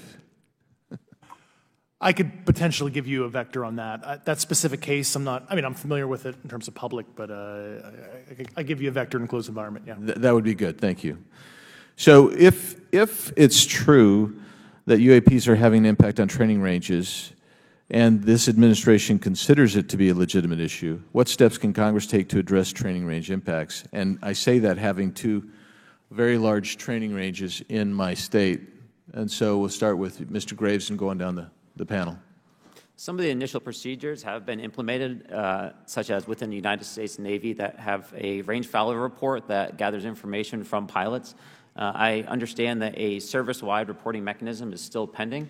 However, that would be a great next step, not only for gathering information, but for showing the troops that it is an acceptable topic and reducing the stigma. Okay, please, all of you continue. Yeah, as a recipient of a lot of those training range reports, sometimes we only get contextual kind of oral reporting. It'd be nice if they attached all sensor data and there's a system in place that can handle multiple classifications of data. And that's an issue with the F-35, right? That jet was never built to be an ISR platform. And it's a pain in the, we'll just say, butt to get that data off. So, yeah. Great. Thank you.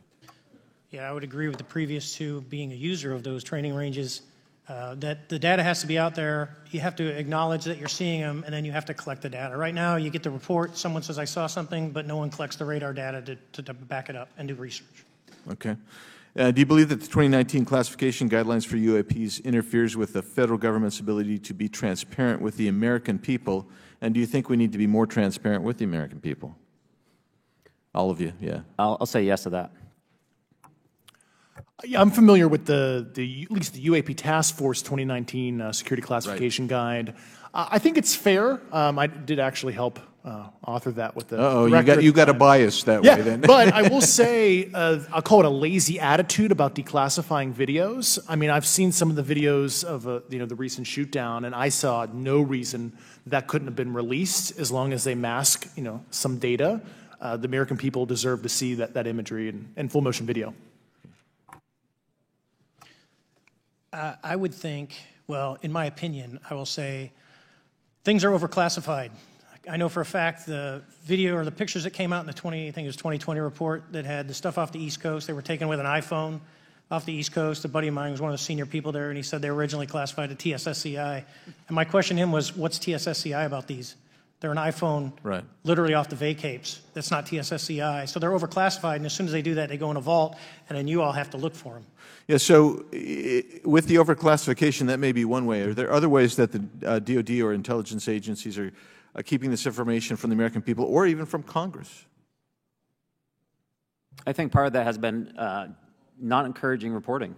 If the problem is not something that can be measured, it's not something that's going to be fixed. Okay, very good. Well, I'm out of time, and I thank you, Mr. Chairman, and I yield back. First of all, without objection, Representative Nick Langworthy of New York has waived on the subcommittee for purpose of questioning witnesses at today's subcommittee hearing. And then we go to Mr. Burleson. Thank you, Mr. Chairman. Appreciate you guys coming out today, testifying. Look, I've been here for 6 months, and I'm pretty skeptical. I don't trust anything in this town. And so I think that's because I'm from Missouri. You've got to show me, right? With that being said, there's been a lot of things that have been said in the public, Mr. Grush, and so I want to get down to, if we can, some specifics, right? So at one point you had said that there has been harmful activity or aggressive activity. Has any of the activity been aggressive, been hostile in your reports? I know of multiple colleagues of mine that got physically injured. And the activity, and I got by UAPs or by people within the federal government? Both. Okay, yeah. So there has been activity by alien or non-human technology and or beings that has caused harm to humans. I can't get into the specifics in an open environment, but at least the activity that I personally witnessed, and I have to be very careful here because they tell you never to acknowledge tradecraft, right? So what I personally witnessed myself and my wife was very disturbing. Okay. One of my constituents actually sent this next question, and I figured I'd ask it since I had the same thought. You've said that the U.S. has intact spacecraft. You said that the government has alien bodies or alien species. Have you seen the spacecraft? I have to be careful to describe what I've seen firsthand and not in this environment, but I could answer that question behind closed doors. Yeah. And have you seen any of the bodies? That's something I've not witnessed myself. Okay, and so with that being said, the other statement that has been made that was intriguing to me it's intriguing because my view has been that we are billions of light years away from any other system. And the concept that an alien species that's technologically advanced enough to travel billions of light years gets here and somehow is incompetent enough to not survive Earth or crashes is something that I find a little bit far-fetched. And with that being said, you have mentioned that there's interdimensional potential. Could you expound on that? Yeah, to answer your first question, and I'm here as a fact witness and expert, but I will give you a theoretical framework, at least to work off, to kind of espouse crashes, regardless of your level of sentience, right? Planes crash, cars crash, n number of sorties, however high, a small percentage are going to end in mission failure, if you will, as we say in the Air Force. And then in terms of multidimensionality, that kind of thing, the framework that I'm familiar with, for example, is something called the holographic principle. It derives itself from general relativity and quantum mechanics, and that is, if you want to imagine a 3D object such as yourself casting a shadow onto a 2D surface, that's the holographic principle. So you can be projected, quasi-projected from higher dimensional space to lower dimensional. It's a scientific trope that you can actually cross, literally, as far as I understand, but there's probably guys with PhDs that we could probably argue about that. But you have not seen any documentation that that's what's occurring? Only a theoretical framework discussion. Yes. Okay. Okay.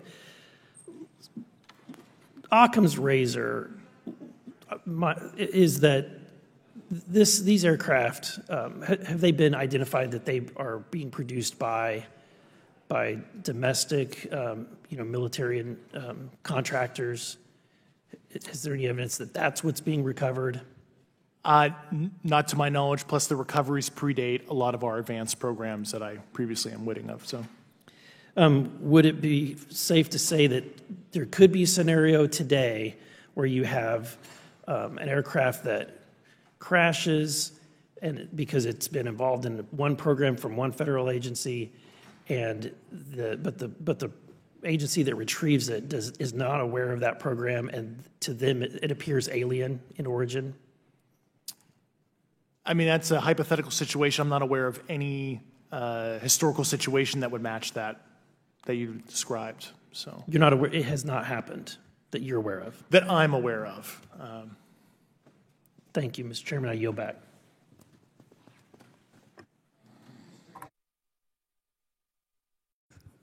Several months ago, my office received a protected disclosure from Eglin Air Force Base indicating that there was a UAP incident that required my attention. I sought a briefing regarding that episode and brought with me Congressman Burchett and Congresswoman Luna. We asked to see any of the evidence that had been taken by flight crew in this endeavor and to observe any radar signature as well as to meet with the flight crew. We were not afforded access to all of the flight crew. And initially, we were not afforded access to images and to radar. Thereafter, we had a bit of a discussion about how authorities flow in the United States of America, and we did see the image. And we did meet with one member of the flight crew who took the image. The image was of something that I am not able to attach to any human capability, either from the United States or from any of our adversaries. And I'm somewhat informed on the matter, having served on the Armed Services Committee for 7 years, having served on the committee that oversees DARPA and advanced technologies for several years. When we spoke with the flight crew, and when he showed us the photo that he'd taken, I asked why the video wasn't engaged, why we didn't have a FLIR system that worked. Here's what he said. They were out on a test mission that day over the Gulf of Mexico.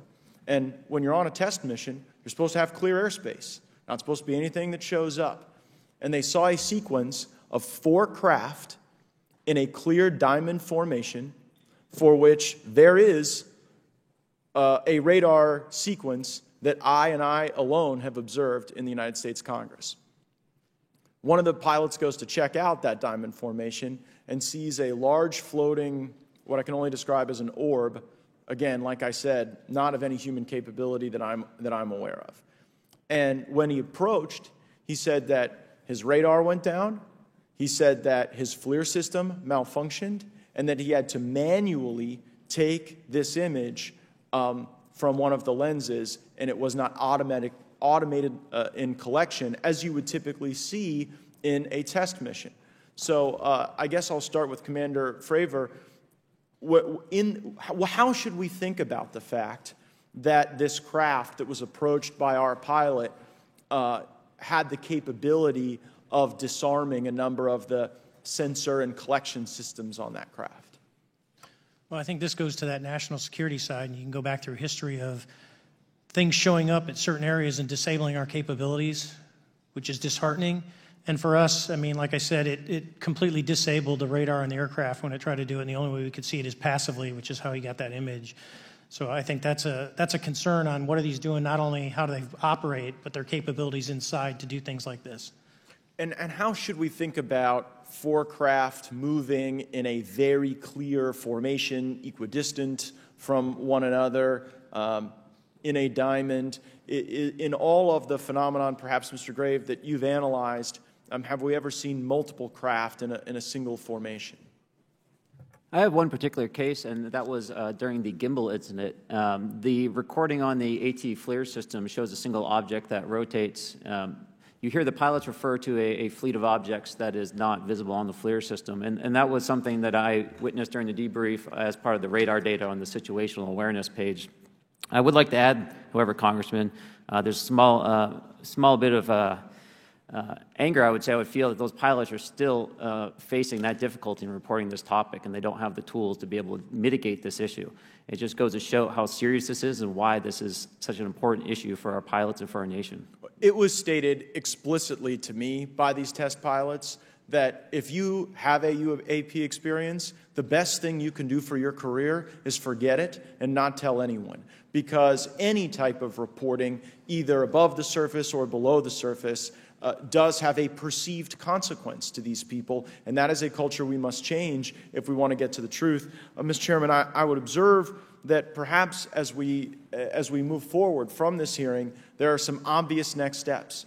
Every person watching this knows that we need to meet with Mr. Grush in a secure, compartmentalized facility so that we can get fulsome answers that do not put him in jeopardy and that give us the information we need. Second, I would suggest that the radar images that were collected of this formation of craft out of Eglin Air Force Base, and specifically the actual image taken by the actual flight crew that we can actually validate, be provided to the committee, subpoenaed if necessary, so that we're able to track how to get this type of reporting and analysis done in a more fulsome way. That would be my recommendation, humbly, as a guest here of the Fine Oversight Committee. I yield back. Ms. Mace. Thank you, Mr. Chairman, and good morning to our witnesses who are testifying today. I want to thank each of you for being here to discuss a topic of grave importance to our national security. Earlier this year, a Chinese spy balloon was shot down off the coast of my home state of South Carolina. Since the Roswell incident in 1947, many Americans have wondered about the dangers of unknown objects crisscrossing our skies. Whether these are UAPs or weather phenomena, advanced technology from American, allied, or enemy forces, or something more out of this world. So my first question, I have several questions, and if we can just be quick on these first two, I'm going to ask each of you the same question, and then I'll get to each of you individually. The first one, when you reported your experiences with a UAP, did any of you face any repercussions with your superiors, yes or no? No. No. I've actually never seen anything personally, believe it or not. So. All right. And then do you believe there's an active disinformation campaign within our government to deny existence of UAPs, yes or no? I don't have an answer to that. As previously stated publicly, yes. I think previously with like Project Blue Book, yes, but currently I don't speak for the United States government. Okay, thank you. I have a few questions for Mr. Graves. What percentage of UAP sightings, in your belief, go unreported by our pilots? This is an approximation based off of my personal experience speaking with a number of pilots, but I would estimate we're somewhere near 5% reporting, perhaps. So like 95% basically don't report seeing UAPs? That's just my personal estimate. In the incident off Virginia Beach, do you believe the Navy took the danger to your aircraft seriously after it was reported? Absolutely. A few questions for Mr. Favor. As an expert naval aviator, have you ever seen an object that looked and moved like the Tic Tac UAP? No. Did the Tic Tac UAP move in such a way that defied the laws of physics? The way we understand them, yes. Many dismiss UAP reports as classified weapons testing by our own government, but in your experience as a pilot, does our government typically test advanced weapon systems right next to multi-million-dollar jets without informing our pilots? No, we have test ranges for that. It took over 15 years for your encounter with the Tic Tac to be declassified. Do you feel there was a good reason to prevent lawmakers from having access to this footage? No, I just think it was ignored when it happened, and it just sat somewhere in a file. Never got reported. In a drawer. It happens a lot up here. Shocker. Mr. Grush, a couple of questions for you too, sir, this morning. What percentage of UAPs do you feel are adequately investigated by the U.S. government, of the 5% that are reported? I can only speak for my personal leadership over at NGA. I tried to look at every report that came through that I could triage. So. Do you believe that officials at the highest levels of our national security apparatus have unlawfully withheld information from Congress and subverted our oversight authority? There are certain elected leaders that had more information that I'm not sure what they've shared with certain Gang of Eight members or et cetera, but certainly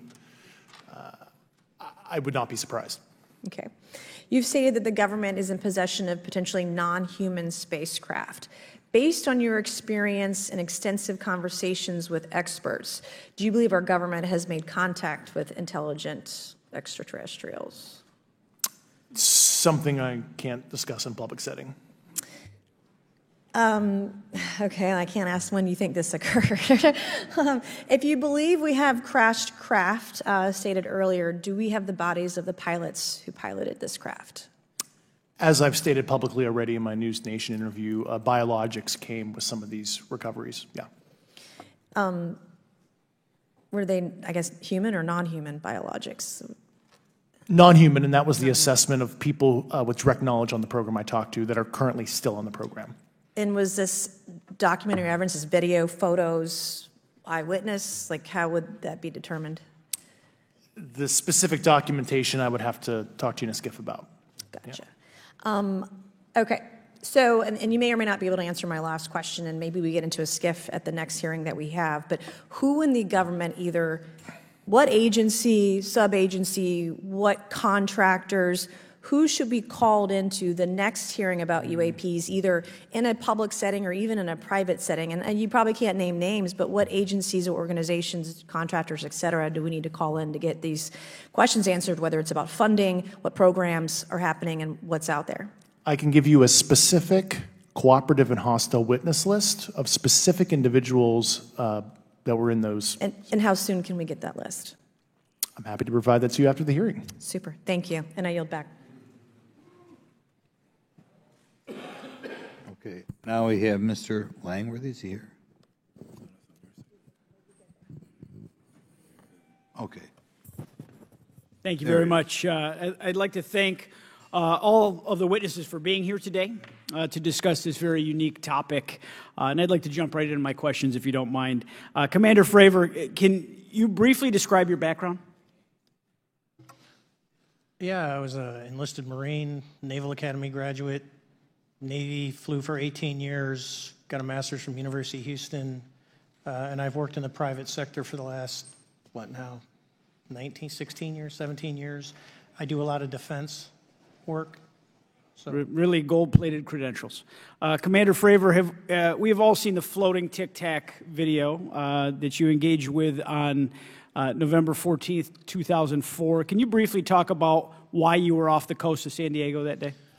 Yeah, we were at a workup with all the battle groups, so we integrate the ships with the carrier, the air wing with the carrier, and we start working. So we were doing an air-to-air defense to hone not only our skills, but those of the USS Princeton when they had been tracking them for 2 weeks. The problem was that there was never manned aircraft airborne when they were tracking them, and this was the first day, and unfortunately, we were the ones airborne and went and saw it.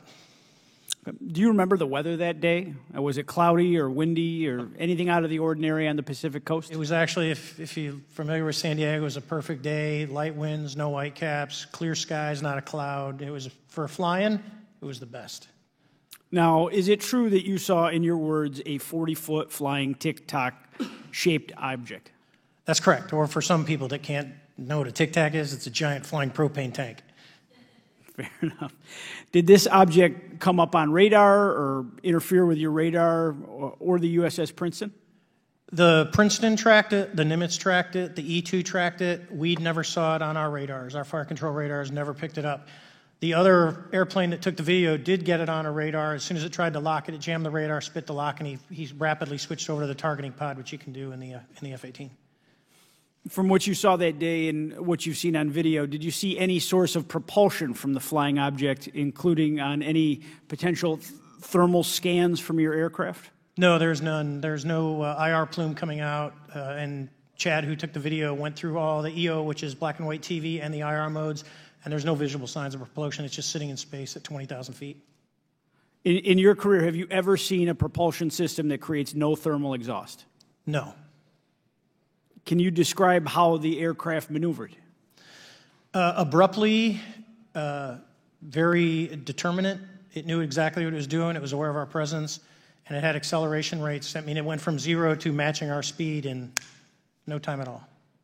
Now, if the fastest plane on Earth was trying to do these maneuvers that you saw, would it be capable of doing that? No, not even close. And just to confirm, this object had no wings, correct? No wings. Now, was the aircraft that you were flying, was it armed? No, never felt threatened at all. If the aircraft was armed, do you believe that your aircraft or any aircraft in possession of the United States could have shot the Tic Tac down? I'd say no. Just on the performance, it would just left in a split second. It looks like that we have a problem here that needs further investigation. Yes. In your belief, is this flying Tic Tac, I mean, is it capable of being the product of any other nation on the earth? No, like I said earlier, I think it defies current material science and the ability to develop that much propulsion. And I know there's been some physicists that have done calculations, which is beyond anything that we have. Well, either the United States has an adversary here in this world that we don't know, or we really have some serious investigations to do. I really appreciate you being here. Is there anything else about the November 14th, 2004 incident that you think is important for this committee to know that you haven't been asked here today? No, it's been said it's probably the most credible UFO sighting in history based on all the sensors that were tracking it, and then for us to get visual and to go against the naysayers that it's something on the screen or whatever. I mean, there's 4 sets of human eyeballs. We're all very credible. Of the 6 of us that were involved in the thing, including the video, every one of us is going to do 20-plus years in the military in very responsible positions. So I'd say the world needs to know that. It's not a joke. Well, thank you very much for your testimony here today for all of you, and I yield back, Mr. Chairman. Mr. Ogles. Thank you, Mr. Chairman, and thank you all for being here and the courage it took to come forward and again, the sacrifice that each of you have made. I serve on the National Security Subcommittee for the Financial Services Committee, so I really want to stay in the national security lane, if I may. So when we think about traditional adversaries and both us towards them and them towards us, we probe their capabilities. We look for weaknesses, and we collect that data, that reconnaissance for in the event we need it in the future. For each of you, yes or no question, based off of your own experience or the data that you've been privy to, is there any indication that these UAPs could be essentially collecting reconnaissance information? Mr. Graves? Yes. Mr. Grush? Fair assessment, yeah. Mr. Fravor? Very possible. Again, in the national security vein, is it possible that these UAPs would be probing our capabilities? Yes or no, Mr. Graves? Yes. Grush? Yes. Fravor? Definitely. Is it possible that these UAPs are testing for vulnerabilities in our current systems? Yes. Yes. Possible. Do you feel, based off of your experience and the information that you've been privy to, that these UAPs provide an existential threat to the national security of the United States? Mr. Graves? Potentially. Yes, sir, potentially. Same answer, potentially. Yeah, I'd say Fravor? definitely, potentially. Mr. Graves and Fravor, in the event that your encounters have become hostile, would you have had the capability to defend yourself, your crew, your aircraft? Absolutely not. Sir? No. Is based off of the information that you've been privy to, is there any indication that these UAPs are interested in our nuclear technology and capabilities? Yes. By external observation, sure, that could be a fair assessment, yeah. Yes. Is there any indication that the Department of Energy is involved in UAP data collection and housing? I don't have an answer. I can't confirm or deny that in a public setting. And could you do it in a secure setting? Yes. Mr. Fravor? No, I don't know. Mr. Chairman, I think I'm the last member to go, but there clearly is a threat to the national security of the United States of America. As members of Congress, we have a responsibility to maintain oversight and be aware of these activities so that, if appropriate, we take action. I would encourage the chairman to demand that we have any and all, but in particular Mr. Grush, talk to us in a skiff. And if that access is denied, I will personally volunteer to initiate the Holman Rule against any personnel or any program or any agency that denies access to Congress. Mr. Chairman, with that, I will yield the remainder of my time to my fellow colleague from Tennessee, Mr. Burchett. Thank you, Mr. Chairman. Thank you, Mr. Ogles, for the great questions, brother. Mr. Grush, I might have asked this before, but I want to make sure. Do you have any personal knowledge of someone who's possibly been injured working on legacy UAP reverse engineering? Yes. Okay. How were they injured? Is it something like a radioactive type situation or something we didn't understand? I've heard people talk about Havana syndrome type incidences. What was your recollection of that?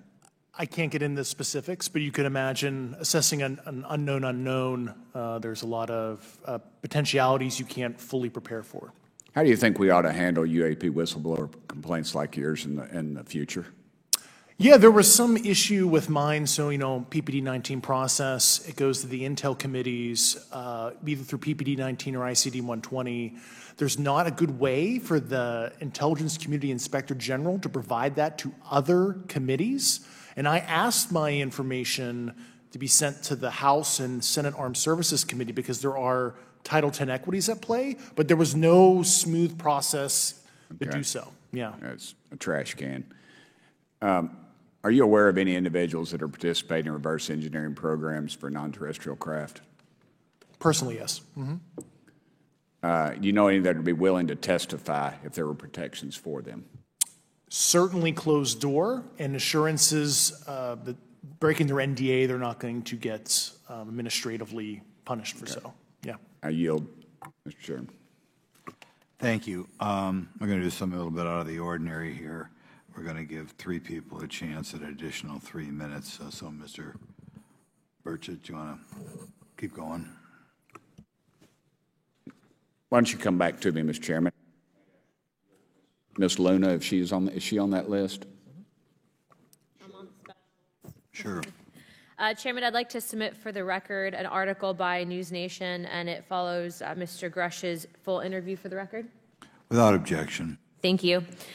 Mr. Grush, why is it that you refer to the phenomenon as non-human intelligence? Why deviate from the basis of extraterrestrial life? I think the phenomenon is very complex, and I like to leave an open mind analytically to specific origin. When you say specific origin, are you referring, can you elaborate on that for those that might not? If it's a traditional extraterrestrial origin or something else that we don't quite understand from either a biological or astrophysics perspective, yeah, I just like to keep an open mind on what it could be, yeah. Okay, and referring to your News Nation interview, you had referenced specific treaties between governments. Article 3 of the Nuclear Arms Treaty with Russia identifies UAPs. It specifically mentions them. To your knowledge, are there safety measures in place with foreign governments or other superpowers to avoid an escalatory situation in the event that a UAP malevolent event occurs? Yeah, you're referring to actual public treaty in the UN Register. It's funny you mentioned that. Yeah, the Agreement on Measures to Reduce the Risk of Outbreak of Nuclear War signed in 1971. Unclassified treaty publicly available.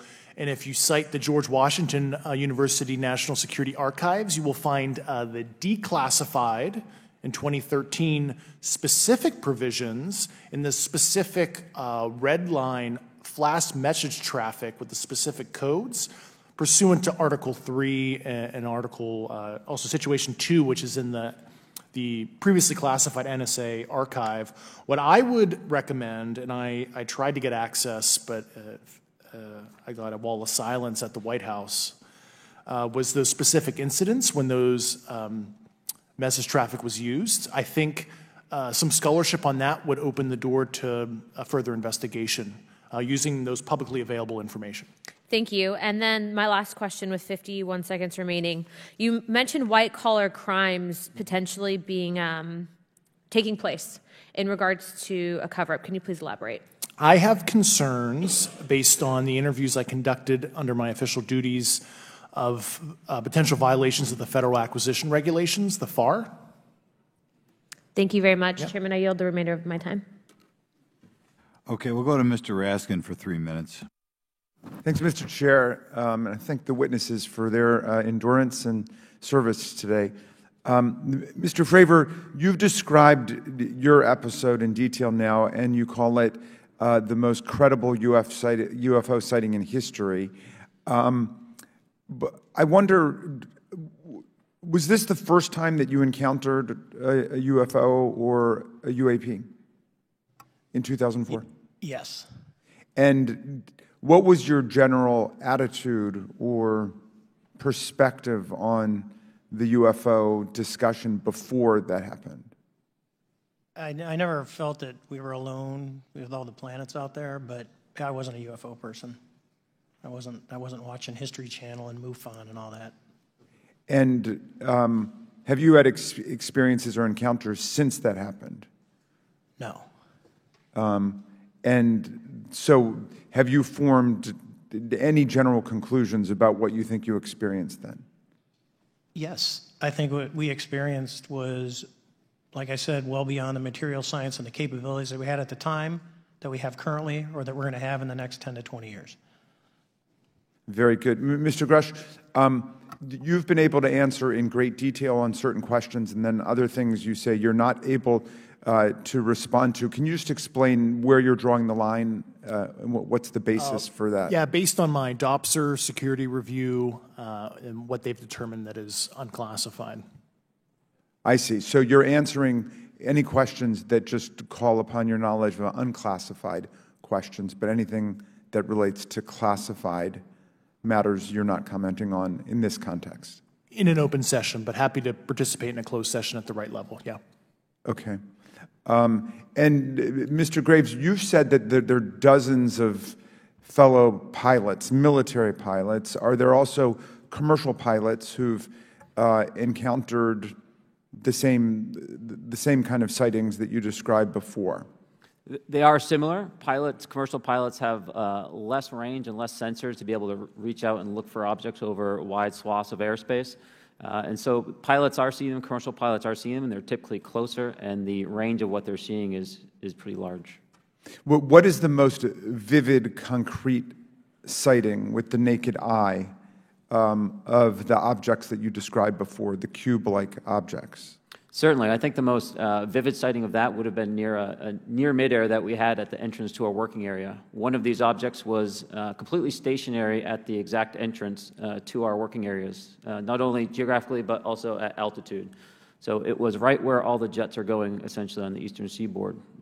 The two aircraft flew within about 50 feet of the object, and that was a very close visual sighting. And you were in one of the aircraft? I was not. I was there when the pilot landed. He canceled the mission after, and I was there. He was in the ready room with all his gear on, with his mouth open, and I asked him what the problem was, and he said he almost hit one of those darn things. He said he was 50 feet away from it? Yes, sir.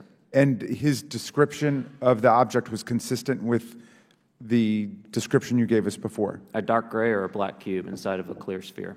Inside of a clear sphere? Yes. And with no self-evident propulsion system? No wings, no IR energy coming off of the vehicle, nothing tethering it to the ground. And that was primarily what we were experiencing out there. I'm over time. Thank you very much for your service, and I yield back to Mr. Chairman.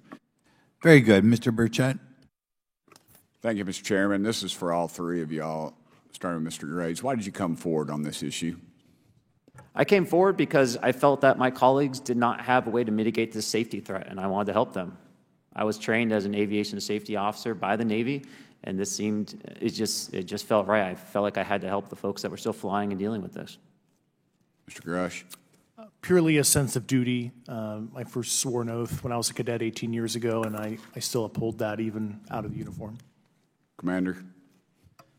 I was pestered by a friend, and I asked why, and he said, "You're the one person that they can't discredit, and you'll add credibility to the New York Times article." And so after about 6 times, I said, "Okay." Honest. Yeah. This town isn't made, unfortunately, by people like y'all. We thank y'all. And I do want to also thank the people in the audience and the people that are watching this that can't be, people all over the world that have kept this issue alive. You've endured criticism and derogatory remarks, and we're trying to get to the bottom of it. And so God bless y'all. Thank y'all so much. We really appreciate you guys and gals.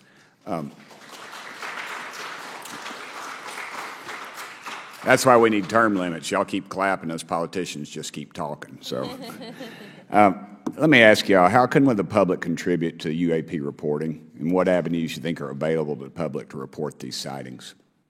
Well, right now, I don't think there is a lot of public options for every man to be able to report on this. I think even for professionals that have sensor data that are seeing these on a regular basis, they're still hesitant to come forward.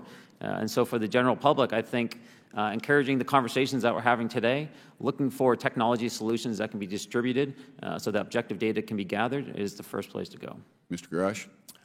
I'll just touch on the whistleblower side of it. I do encourage, current and former military, intelligence community, and industry contractors to come forward in a legal way, either through the IC or DoD or whatever the cognizant IGs are, to lead, join me in this discussion. Commander, and I guess I should say this for the record. My daddy was United States Marine Corps, 1st Marine Division. So, hoorah! Yes, sir. He was old school. Him and Chesty Puller on Peleliu. So, thank you, wow. brother. Wow. Yes, sir. I'm not anything like my daddy. He was incredible. I'm very mediocre, to say the least. But go ahead. You seem to be doing fine. Yeah. For me, I was an accident investigator. So the biggest thing that you learn, and I think that witnesses need to do, is one, don't try and make the fish bigger than it was. Stick to the facts. Write it down, and don't speculate what you think it is, because it will sway your decision. Just write the facts down. We can get all the facts together, and we can start to investigate and get a real honest story instead of it was this big. Thank you all, and I want to thank everybody. We made history today. Mr. Chairman, I yield. Thank you much, Mr. Garcia. Thank you. I know now we're going to be making some closing remarks, and so I just wanted to say a few things. First, to our witnesses, I want to thank all of you for being here with us today. I know that it takes a lot of courage. You're telling really important information to this committee, and I just want to thank you also for all three of you, your service to our country. I also want to just note that today's hearing was both important but also serious, and I want to thank our subcommittee chairman, Mr. Grothman, I think, for running a very fair and substantive hearing. I do want to thank the committee staff on both sides for the amount of work that it took to put this hearing in place, and certainly to all the members that have been involved in this issue prior to the hearing. I also want to note for our witnesses and for the public that I'm a freshman member of Congress, and I've only been here for 7 months, but this is by far the most bipartisan conversation and discussion that I have seen happen in the Congress. And I think that a topic of this significance as it relates to our national security, as it relates to information that we're trying to gather for the American public, does bring people together, and I think that's been really great to see. I think it's also important to note for the public, today in our hearing, we had on our side also both our full ranking member, which is Mr. Raskin, and our vice ranking member, which is Ms. Ocasio-Cortez, both here at our hearing. I think it shows the importance and seriousness that our side of the aisle is taking to this important hearing, but also to the broader issue as it relates to working with our Republican counterparts on this committee. I want to additionally add that I think it's really important that we have and continue these discussions and these hearings. Clearly, there's a lot of information that we don't know, but it's also very clear that we have to continue our investigation and accountability on asking the right questions and ensuring that they're part of the public record. One thing that was important today is some folks might wonder, why are we asking questions that might already be out there or that have been asked before? It's important that they're asked and put into the public record as it relates to this committee. And so I want to thank you for, answering some questions multiple times. I know, not just in maybe meetings you had with some members, but also here in the public. Let me also just add an additional note that it's important also that our friends in the media and those that are not just reporting on this hearing, but that have reported on this topic and that may in the future, the media has an important role in this process. And it's very important that the media engages, does independent investigation, and reports on not just what happened today, but what they see independently as what is happening around UAPs in the broader community. That is also an important public benefit that we have in trying to get the information and the facts as it relates to this. Let me also just say finally that as a teacher and an educator and a longtime teacher and researcher, that I also really believe in following facts, in doing your homework, and in making sure that you follow science as we try to give as most information as possible. And so I want to thank you all for agreeing to do that today. Transparency is a cornerstone of government. We live in a vast galaxy, a lot of unanswered questions, and thank you all for being here today. Mr. Chairman. Thank you. I'd like to one more time thank Mr. Burchett and Ms. Luna for bringing this to our attention. It's a topic that has interested me since I was in school. It was a very illuminating hearing. Obviously, I think several of us are going to look forward to getting some answers in a more confidential setting. I assume some legislation will come out of this. Sure. I apologize, Mr. Chairman. I need to compliment the folks in my office that did a lot of the work on this. Rachel and Noah sitting behind me here. They're very quiet and humble, but if without them, this thing would not have come off like it did, so I apologize. Thank you. I think we're going to want to look into what we can do to make more of this information public. I think there's certainly a time period after which it should always be made public, and people have been concerned about these issues, like I said, since I was in high school. But in any event, I'd like to thank everybody who was here, sticking through the entire hearing. Without objection, the members will have 5 legislative days to submit materials and to submit additional written questions for the witnesses, which will be forwarded to the witnesses for their response. If there's no further business, without objection, the subcommittee stands adjourned.